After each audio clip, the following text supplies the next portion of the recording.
The master's vision at Manikarnika that Jivas are liberated as soon as they die in Kashi. Many people take a trip on the Ganga by boat to see the 5 holy places, Manikarnika and the others. Accompanied by the master, Mathur took a similar trip. The main burning-ghat of Kashi is situated near Manikarnika. When Mathur's boat came to the Manikarnika-ghat, it was seen to be full of smoke rising from funeral pyres. Dead bodies were being burnt there. As soon as he happened to cast his eyes in that direction, the master, the embodiment of spiritual emotions, was completely beside himself with joy, and the hairs of his body stood on end. He walked quickly out of the covered portion of the boat, stood on the very verge of it, and entered into Samadhi.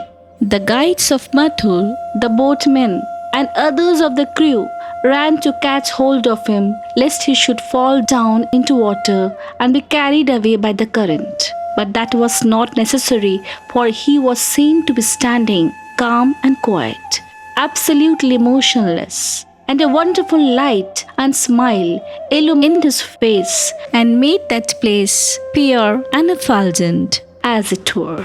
Hriday and Mathur stood carefully beside the master. The crew stood at a distance and viewed the strange mood of the master with an astonished eye. When some time afterwards the divine mood of the master came to an end, all got down into Manikarnika, bathed, made gifts, and performed other ceremonies that were to be performed there before they went elsewhere by boat.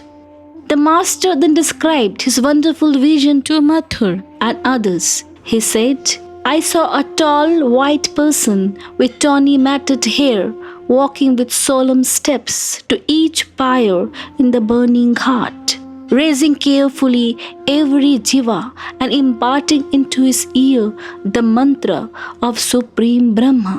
On the other side of the pyre, the all-powerful Mahakali was untying all the knots of bondage, gross, subtle and causal of the jiva produced by past impressions, and sending him to the indivisible sphere by opening with her own hands the door to liberation.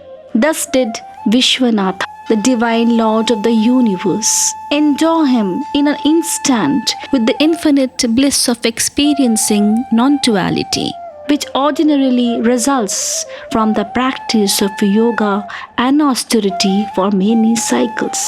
Thus did he fulfill the perfection of the jiva's life.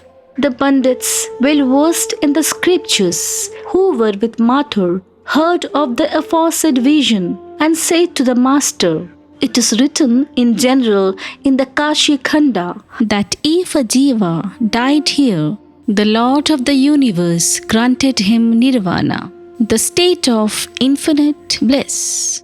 But it is not written in detail how he granted it. From your vision, it is clear how it is accomplished. Your visions and experiences have gone beyond even what is recorded in the scriptures."